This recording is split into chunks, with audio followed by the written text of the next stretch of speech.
बिस्मिल्लाहिर्रहमानिर्रहीम अस्सलाम वालेकुम। उम्मीद है आप सब लोग खैरियत से होंगे।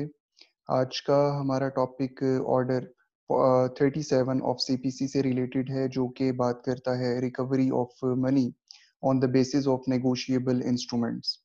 अब इसमें हमें थोड़ा-सा ये देखना पड़ेगा कि बेसिकली जो ऑर्डर 37 है उसका जो पर्पस है, इसमें एक तो ये कि समरी प्रोसीजर, और दूसरा एक बहुत इम्पोर्टेंट बात ये है कि ये एक कंप्लीट इंडिपेंडेंट कोड है which is different from a normal procedure followed in a civil suit. यानी आप ये कह सकते हैं कि जैसे सिविल प्रोसीजर कोड एक कंप्लीट कोड है, तो ये जो ऑर्डर 37 है ये उस कोड के अंदर एक और कोड मौजूद है। अब ये बहुत सारी चीज़ों के हवाले से एक नॉर्मल सिविल सूट से डिफर करता है, जिसकी प्रोविजंस हम आगे चलकर डिफरेंट तरीके से देखेंगे। मिसाल के तौर पर इसमें जो समन्स इशू किए जाते हैं, वो समन्स एक आम ऑर्डर 5 वाले समन्स से मुख्तलिफ होते हैं। वो फॉर्म कुछ और है, और यहाँ पर जो फॉर्म गिवन है समन्स के लिए, वो कुछ और है। इन दोनों में डिफरेंस मौजूद है। इसी तरीके से यहाँ पर एक और सैलिएंट फीचर है कि जहाँ पर एक जवाब दावा डायरेक्टली दाखिल नहीं किया जाता, या फिर आप कह लें कि as a matter of right एक डिफेंडेंट यहाँ पर पेश नहीं हो सकता, बल्कि उसको पहले leave to appear and answer वो कोर्ट से लेनी होगी, और उसके बाद वो अपना जवाब दावा या फिर अपना डिफेंस पेश कर सकता है। तो इस वजह से हम इसकी प्रोविजंस को देखते हैं कि ये किस किस तरह डिफरेंट है। ओके जी। सबसे पहले हम रूल 1 की बात करेंगे। रूल 1 में ये कहते हैं, this order shall apply only to the high court, to the district court and to any other civil court notified in this behalf by the high court. अब प्रैक्टिकल सिचुएशन ये है कि जो ऑर्डर 37 के सूट्स हैं, वो basically file किए जाते हैं डिस्ट्रिक्ट कोर्ट में। लेकिन हमारे पास प्रोविजन मौजूद है कि ये पावर हाई कोर्ट के पास भी मौजूद है।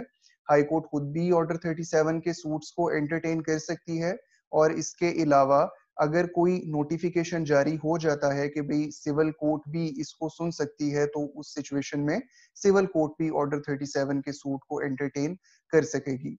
लेकिन फिलहाल प्रैक्टिकली हमारे पास ये डिस्ट्रिक्ट कोर्ट के अंदर एडिशनल डिस्ट्रिक्ट जजेस या डिस्ट्रिक्ट जज वगैरह इस मुकदमे की समाअत करते हैं। उसके बाद हम आ जाते हैं रूल 2 के ऊपर। अब इसके अंदर डेफिनेटली हमें वो बताएगा कि बेसिकली ये है क्या और इसका पर्पस क्या होगा। अब कहते हैं जी, all suits upon bills of exchange, hundis और प्रोमिसरी नोट्स। अब आपको मैं ये बताता चलूं कि प्रैक्टिकली जहां पर ज्यादातर हमारे पास ये सिचुएशन आती है कि कोई भी चेक के जरिए से अमाउंट आपने किसी को दी, या फिर आपने वैसे अमाउंट किसी को दी, और वो बंदा क्या करेगा कि आपको उसके बदले में एक चेक पेश कर देता है कि भाई आप ये कैश करवा के अपनी अमाउंट रिकवर करवा सकते हैं। तो जब वो चेक डिसऑनर हो जाता है, तो उसमें एक तो क्रिमिनल रेमेडीज हमारे पास हर सूरत हाल में मौजूद होती हैं। आप 489 एफ के तहत जाकर एक एफआईआर करवा सकते हैं उस डिसऑनर होने के खिलाफ। लेकिन साथ साथ अक्सर आप लोग देखेंगे कि ये भी होता है कि क्रिमिनल प्रोसीडिंग्स अलग इनिशिएट कर दी जाती हैं in the shape of FIR, जबकि जो सिविल प्रोसीडिंग्स हैं उसके लिए ऑर्डर 37 का सूट फाइल कर दिया जाता है। क्योंकि यहाँ पर इन्होंने एक स्पेसिफिक कंडीशन अटैच कर दी है, वो है कि all suits upon bills of exchange. जब यहाँ पर आप देख रहे हैं कि चेक का वर्ड आपको नजर नहीं आ रहा, लेकिन जब नेगोशिएबल इंस्ट्रूमेंट्स एक्ट 1881 में आप देखेंगे कि बेसिकली जो चेक है that is a kind of bill of exchange. तो इसी तरीके से कोई भी बिल ऑफ एक्सचेंज हो, इंक्लूडिंग चेक, या फिर वो हुंडीज हैं, या फिर वो प्रोमिसरी नोट्स हैं, जहां पर आप कह लें कि एक बंदा बेसिकली प्रॉमिस कर रहा होता है कि वो फलां वक्त फलां टाइम ये अमाउंट आपको वो पे कर देगा, ठीक है। तो ये नेगोशिएबल इंस्ट्रूमेंट्स हैं। अब के इसको हम देख लेते हैं। May in case the plaintiff desires to proceed hereunder be instituted by presenting a plaint in the form prescribed. अब प्लेंट किस फॉर्म में होती है? प्रिस्क्राइब्ड फॉर्म इसकी वही है जो कि हम ऑर्डर 6 प्लीडिंग से रिलेटेड है सीपीसी का, वो भी इस पर अप्लाई होता है। और प्लेंट के लिए जो स्पेसिफिक ऑर्डर है वो ऑर्डर 7 है सीपीसी का, जिसके अंदर फॉर्म प्रिस्क्राइब्ड है कि प्लेंट के अंदर क्या क्या चीजें होनी चाहिए और कौन कौन से उसके इंग्रेडिएंट्स और एसेंशियल्स होने चाहिए। तो उसी फॉर्म में आप एक प्लेंट बनाएंगे ऑर्डर 37 के सूट के लिए। but the summons shall be in form number 4 in appendix B or in such other form as may be from time to time prescribed. जैसा मैंने पहले बताया था कि यहाँ पर समन जो है वो आम समन नहीं है जो कि हम ऑर्डर 5 और सेक्शन 27 वगैरह के तहत इशू करते हैं। तो चूंकि ये एक अलग से प्रोसीजर है, एक स्पेसिफिक प्रोसीजर है, तो इसकी इसी वजह से जो फॉर्म है, जो समन्स हैं वो भी डिफरेंट होंगे। ओके जी, आगे हम देखते हैं रूल 2 का सब रूल 2 वो क्या कह रहा है। In any case in which the plaint and summons are in such forms respectively, the defendant shall not appear or defend the suit unless he obtains leave from a judge as hereinafter provided so to appear and defend. अब यहाँ तक हम इसको समझ लेते हैं। अब ये एक बहुत ही इंपॉर्टेंट पॉइंट है, जैसा मैंने पहले बताया था कि ऑर्डर 37 के सूट में कभी भी एक डिफेंडेंट का मैटर ऑफ राइट नहीं है कि वो आए और अपना डिफेंस पेश कर सके जैसा हम नॉर्मल सिविल सूट में देखते हैं, बल्कि यहाँ पर क्या होगा कि उस डिफेंडेंट के लिए लाजमी है कि वो पहले अपीयर होगा और उसके बाद अपीयर होने के बाद वो एक leave to appear and defend वो एप्लीकेशन फाइल करेगा बिफोर द ऑनरेबल कोर्ट, और उसके बाद अगर उसको इजाजत दे दी जाए, ये भी हो सकता है कि उसको ये इजाजत ना मिले, यानी कि it is not the matter of right, ये कोर्ट की डिस्क्रेशनरी पावर है। अगर तो वो सेटिस्फाई कर सकेगा, वो ये कह सकता है कि मेरे पास एक वैलिड डिफेंस मौजूद है, तो उसके बाद ही कोर्ट उसकी उस एप्लीकेशन को एक्सेप्ट करेगी, अदरवाइज वो वहीं से डिसमिस हो सकता है और इस सूरत हाल में ऑर्डर 37 का दावा डिक्री हो जाता है प्लेंटिफ की फेवर में। ठीक है, अब कहता है and in default of his obtaining such leave, leave का मतलब इजाजत होता है, और कहता है कि अगर उसने ये लीव या ये इजाजत कोर्ट से नहीं ली, उसकी एब्सेंस में क्या होगा, or of his appearance and defence in pursuance thereof the allegations in the plaint shall be deemed to be admitted.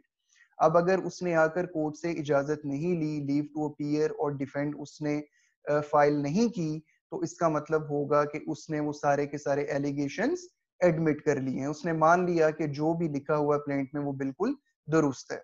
And the plaintiff shall be entitled to a decree, और इसी तरीके से और कुछ करने की जरूरत ही नहीं है उस दावे में, ना ही एविडेंस रिकॉर्ड होगा, ना ही और प्रोसीडिंग्स ली जाएंगी, बल्कि वहीं पर वो सूट डिक्री हो जाएगा।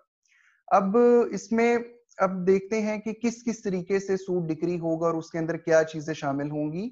सबसे पहले कहा जाता है for the principal sum due on the instrument. सबसे पहले तो इंस्ट्रूमेंट के ऊपर कितने पैसे थे, यानी कि लेट्स से कि अगर आपने एक चेक पेश किया, चेक के ऊपर जो अमाउंट है वो 5 लाख रुपए थी, तो 5 लाख रुपए के लिए वो डिक्री कर दिया जाएगा। And for interest calculated in accordance with the provisions of section 79 और section 80 as the case may be of the Negotiable Instruments Act 1881। तो ये बात मैंने पहले भी बताई थी कि नेगोशिएबल इंस्ट्रूमेंट एक्ट 1881 की प्रोविजंस को यहाँ पर हमें मलहूजे खातिर रखना होगा, क्योंकि ये दावा है नेगोशिएबल इंस्ट्रूमेंट के बेस पे। अब होता ये है कि जहां पर भी आप सूट फॉर रिकवरी या फिर आपका कोई मॉनेटरी क्लेम होता है, तो उसके साथ साथ हमेशा एक इंटरेस्ट का एलिमेंट लाजमी अटैच होगा। यानी ये भी हो सकता है कि एक बंदे ने एक सूट फाइल किया और वो सूट जो है वो 10 साल, 12 साल, 15 साल, या आप कह लें कि एक लेंथ ऑफ टाइम के लिए, कंसिडरेबल पीरियड ऑफ टाइम के लिए वो चलता रहा, तो डेफिनेटली जिस टाइम वो सूट फाइल किया गया था उस टाइम उस मनी की वो वैल्यू नहीं होगी जो कि 4 साल बाद है या 5 साल बाद है या इवन 1 साल बाद भी है। ठीक है, तो इन्फ्लेशन के हिसाब से उसको एडजस्ट किया जाता है।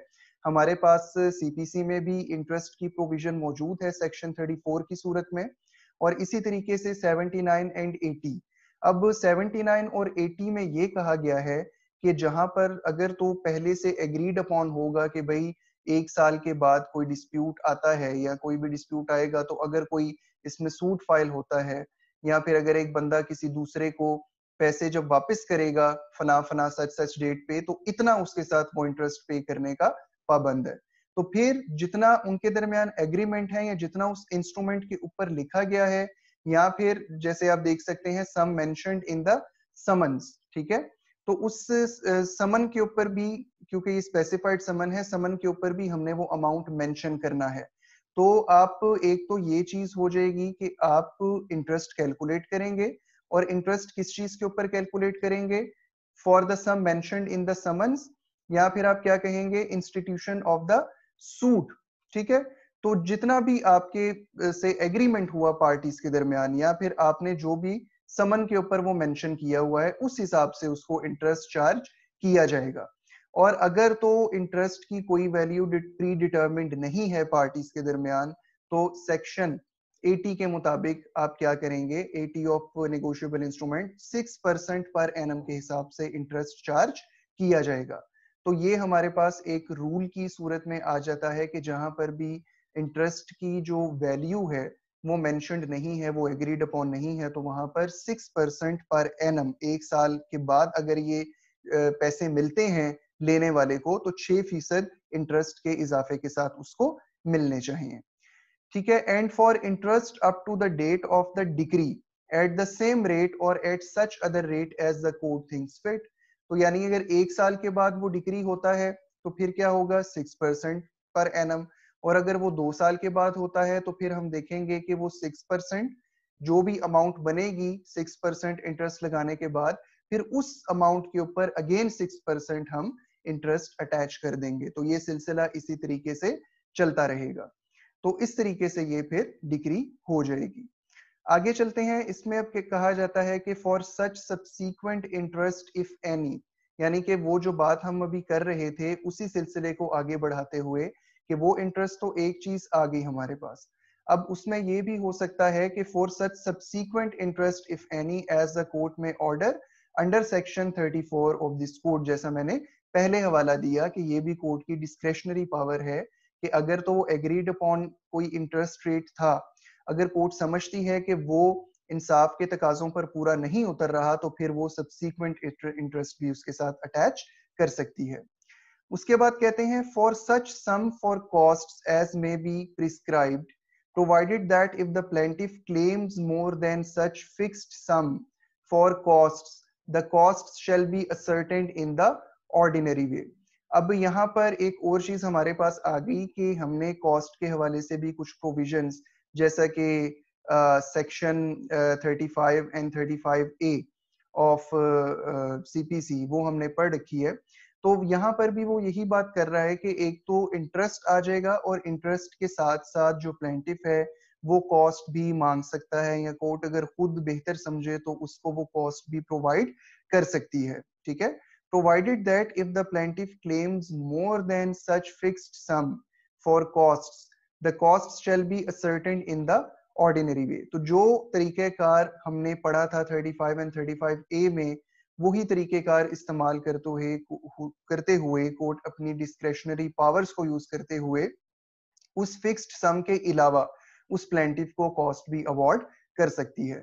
तो यहाँ पर हम देखेंगे कि एक तो दो तीन चीजें हमारे पास आ गई, एक तो प्रिंसिपल सम है उसके हवाले से डिक्री की जा सकती है। प्रिंसिपल सम के अलावा जो इंटरेस्ट है, इंटरेस्ट की वैल्यू 6% पर एनम के हिसाब से अटैच की जाएगी if there is no agreement existing between the parties. और तीसरे नंबर पर जहां पर भी कोई भी प्लेंटिफ अगर कॉस्ट भी मांगता है उस सम के अलावा, प्रिंसिपल अमाउंट के अलावा, तो उसको कॉस्ट भी अवार्ड डिक्री में की जा सकती है। तो इसी तरीके से अ decree passed under this rule में बी एग्जीक्यूटेड फोर्थविथ। तो ये डिक्री भी उसी तरीके से एग्जीक्यूट की जाएगी जैसे नॉर्मल डिक्री एग्जीक्यूट की जाती है under sections 36 to 74 and order 21 of CPC. Okay जी, उसके बाद हम रूल 3 पर आते हैं। रूल 3 में कहते हैं the court shall upon application by the defendant give leave to appear and to defend the suit. अब यहाँ पर अगेन वो चीज आ गई कि कोर्ट क्या करेगी, जब डिफेंडेंट एप्लीकेशन देगा कि वो लीव टू अपीयर या डिफेंड जमा करवा देता है upon affidavits which disclose such facts as would make it incumbent on the holder to prove consideration और such other facts as the court may deem sufficient to support the application। अब यहाँ पर उन्होंने ये एक और कंडीशन अटैच कर दी है, और वो ये है कि जहां पर भी वो leave to appear and defend submit करवाएगा उसके साथ एक एफिडेविट लाजमी अटैच होगा। एफिडेविट की अब सिचुएशन ये होती है कि बेसिकली यही सारे फैक्ट्स आप पहले एक दफा लिखते हैं और उसके बाद आप एफिडेविट की हेडिंग देकर वही फैक्ट्स को रिपीट करते हैं। यानी कि एक तो आपने फैक्ट्स कोर्ट तक पहुंचा दिए, फिर उसके बाद उन सारे फैक्ट्स को आपने एफिडेविट के ऊपर डिपोज करना है। ठीक है, आपने हेल्प लेकर वो सारी चीजें दोबारा से कोर्ट को बतानी है। ठीक है, as would make it incumbent on the holder to prove consideration or such other facts as the court may deem sufficient to support the application। या फिर उस एप्लीकेशन के साथ अगर आप कोई और चीज अटैच करना चाहते हैं, जैसे मुकदमा झूठा है या ये कंसिडरेशन नहीं बनती है या मैंने चेक इस नियत से या इस हवाले से नहीं दिया था, तो कोई भी फैक्ट्स एंड सर्कमस्टांसेस हो सकते हैं जिसकी वजह से ये समझा जाएगा कि भाई जो होल्डर है उसका वो उसका राइट नहीं बनता कि वो पैसे रिकवर करवा सके। तो ये सारी चीजें उस एप्लीकेशन में डिफेंडेंट के लिए लिखना जरूरी है। उसके बाद है leave to defend may be given unconditionally or subject to such terms as to payment into court giving security framing and recording issues or otherwise as the court thinks fit. अब ये भी एक इंपॉर्टेंट बात है कि leave to defend may be given unconditionally, court कोई भी condition लगाए बगैर वो लीव ग्रांट कर सकती है। और subject to such terms as to payment into court giving security. अब ये भी किया जाता है बाज़ औक़ात के जहां पर लग रहा हो कि ये बंदा भाग जाएगा या फिर ये पैसे पे नहीं करेगा या फिर ये डिले करेगा, तो कोर्ट ये कंडीशन लगा सकती है कि भाई उस सिचुएशन में उस कंडीशन के साथ आपकी लीव टू अपील एक्सेप्ट होगी कि अगर आप इतना अमाउंट हमें जमा करवा देते हैं। ठीक है, तो ये हो जाएगा कि एक सिक्योरिटी कोर्ट के पास आ जाएगी और फिर जो डिफेंडेंट है वो किसी भी किस्म का चीट या फिर कोर्ट को बाईपास नहीं कर सकेगा और वो सीरियसली और एक गुड कॉज के साथ उस केस को परसू करेगा और उस मसले को हल करने की कोशिश करेगा। तो the provisions of section 5 of the limitation act 1908 shall apply to applications under sub rule 1। अब section 5 of limitation act condonation of delay से रिलेटेड है। कंडोनेशन ऑफ डिले की एप्लीकेशन आप यहाँ पर दे सकते हैं अगर लिमिटेशन आपकी खत्म हो जाती है। अब यहाँ पर एक क्वेश्चन अराइज होता है कि वो बेसिकली लिमिटेशन कितनी होगी। तो अकॉर्डिंग टू आप कह लें कि article 159 of the limitation act, इसकी जो लिमिटेशन है leave to appear and defend की, पेश करने की, वो 10 डेज है फ्रॉम द डे जहां पर वो डिफेंडेंट पहली दफा आकर कोर्ट में अपीयर हो जाता है। ठीक है, तो इसको मैं यहाँ पर मेंशन भी कर देता हूँ। आर्टिकल 159 कैलकुलेशन कब से होगी? 10 days from the day on which defendant first appears in the court. तो ये भी चीज इसके साथ हम अटैच कर लेते हैं। और अगर ये 10 दिन के अंदर जमा नहीं करवाई जाती तो उसके बाद फिर अगर डिले हो जाता है तो सेक्शन 5 लिमिटेशन एक्ट की एप्लीकेशन इसमें दी जा सकती है। ओके जी, अब हम आगे चलते हैं। ओके जी, रूल 4 की अब हम बात करते हैं। इसमें कहते हैं आफ्टर डिक्री द कोर्ट में under special circumstances set aside the decree and if necessary stay और सेट असाइड एग्जीक्यूशन। अब इसमें वो कहते हैं कि जब वो डिक्री पास हो जाएगी तो कोर्ट अंडर स्पेशल सर्कमस्टांसेस उस डिक्री को सेट असाइड भी कर सकती है। अब यहाँ पर जो इम्पोर्टेंट चीज है वो है, हम बात करते हैं स्पेशल सर्कमस्टांसेस की। स्पेशल सर्कमस्टांसेस में हम ये चीज ऐड कर सकते हैं कि एक तो हमने पढ़ा है पहले भी कि एक चीज होती है जिसको हम कहते हैं सफिशिएंट कॉज या फिर गुड कॉज। अब यहाँ पर स्पेशल सर्कमस्टांसेस का जिक्र है। स्पेशल सर्कमस्टांसेस का जो वर्ड है वो बेसिकली इन दोनों से ज्यादा स्ट्रिक्ट सेंस में हम लेंगे। यानी कि हो सकता है कि गुड कॉज या सफिशिएंट कॉज में कोर्ट कदरे as compare to special circumstances lenient view लेगी, लेकिन स्पेशल सर्कमस्टांसेस में थोड़ा सा भी लीनियंट व्यू नहीं लिया जाएगा considering the nature of the summary procedure of order 37 of CPC. कहता है कि set aside the decree and if necessary stay और सेट असाइड एग्जीक्यूशन। अब अक्सर ऐसा हो जाता है स्पेशल सर्कमस्टांसेस में कि या तो डिफेंडेंट को वो समन्स मौसूल ही नहीं होंगे, या बाजुकात ऐसा भी होता है कि जानबूझकर एक गलत एड्रेस दे दिया जाता है डिफेंडेंट का ताकि समन उस तक ना पहुंचे, वो कोर्ट में पेश ना हो और प्लेंटिफ उस चीज का फायदा उठाते हुए मेलाफाइडली वहां से एक्स पार्टी डिक्री ले सकता है।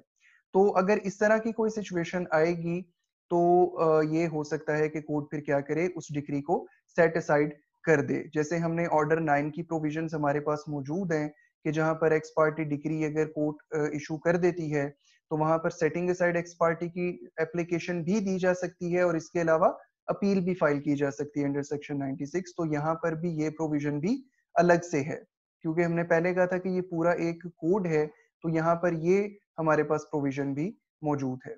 And may give leave to the defendant to appear to the summons and to defend the suit. और उसके बाद जब वो स्पेशल सर्कमस्टांसेस अपने बताएगा कि वो पेश क्यों नहीं हो सका, तो उसके बाद फिर कोर्ट अगर उसकी उस एप्लीकेशन को एक्सेप्ट कर ले तो उसके बाद फिर वो leave to appear and defend दे सकता है। लेकिन इसमें जरूरी होगा कि कोर्ट क्या करे, दूसरी पार्टी को भी बुलाए और उनके भी आर्ग्यूमेंट सुने, और आर्ग्यूमेंट सुनने के बाद ये एप्लीकेशन डिसाइड होगी। if it seems reasonable to the court so to do and on such terms as the court thinks fit। तो नॉर्मली ये होता है कि कॉस्ट वगैरह कोर्ट कर देती है डिफेंडेंट को कि भाई वो क्यों पेश नहीं हो सका, अगर उसको लगे कि भाई कॉस्ट कर देनी चाहिए तो ये भी हो सकता है। और अनकंडीशनली भी कोर्ट क्या करेगी कि उसको appear leave to appear and defend grant कर सकती है। ओके जी, उसके बाद हम रूल 5 देख लेते हैं। रूल 5 में कहते हैं in any proceedings under this order the court may order the bill हुंडी और note on which the suit is founded to be forthwith deposited with an officer of the court and may further order that all proceedings shall be stayed until the plaintiff gives security for the costs thereof। अब यहाँ पर एक और चीज उसने हमें ये बता दी कि कोर्ट ऑर्डर कर सकती है कि जिस भी नेगोशिएबल इंस्ट्रूमेंट की बेस पर वो सूट फाइल किया जा रहा है उसको वो डिपॉजिट कर दें कोर्ट के अंदर, ठीक है। और उसके अलावा कोर्ट ये भी कह सकती है कि further order that all proceeding shall be stayed until the plaintiff gives security for the cost. जैसे कोर्ट डिफेंडेंट से सिक्योरिटी मांग सकती है, इसी तरीके से कोर्ट प्लेंटिफ से भी सिक्योरिटी मांग सकती है कि हो सकता है कि आपका ये दावा कल को झूठा निकल आए, तो कम से कम ये होगा कि वो कॉस्ट वगैरह एक्चुअल या कंपनसेटरी कॉस्ट फिर उसको पे करना होगी according to section 35 and 35A। तो ये कंडीशन भी कोर्ट लगा सकती है। रूल 6 में कहते हैं the holder of every dishonoured bill of exchange or promissory note shall have the same remedies for the recovery of the expenses incurred in noting the same for non-acceptance or non-payment or otherwise by reason of such dishonor as he has under this order for the recovery of the amount of such bill or note।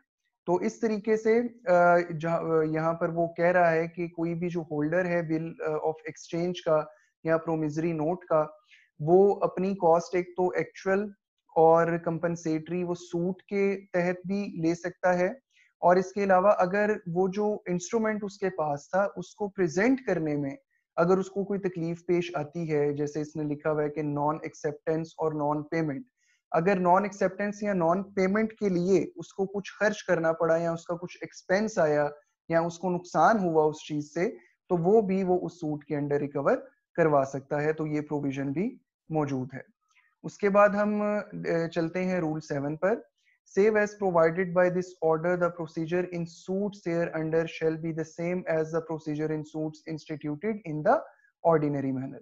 अब यहाँ पर जो बाकी procedure है वो कहता है कि वो वैसे ही होगा जो दूसरे सूट्स के अंदर होता है, यानी कि इश्यूज फ्रेम हो सकते हैं, इसके अलावा एविडेंस आ सकता है, इसके अलावा जो है वो बाकी आर्गुमेंट्स वगैरह सुने जाएंगे, और जो भी फॉर्मेलिटीज गिवन है सीपीसी के अंदर वो सारी की सारी फॉर्मेलिटीज को अडॉप्ट भी किया जाएगा। तो बेसिकली ये था ऑर्डर 37, जहां पर आप एक सूट फाइल कर सकते हैं suit for recovery on the basis of negotiable instruments, और बेसिकली एक समरी प्रोसीजर है। तो उम्मीद है कि आपको ये आज का लेक्चर समझ आया होगा। मुझे इजाजत दीजिए और अपना बहुत सारा ख्याल रखें। अल्लाह हाफिज।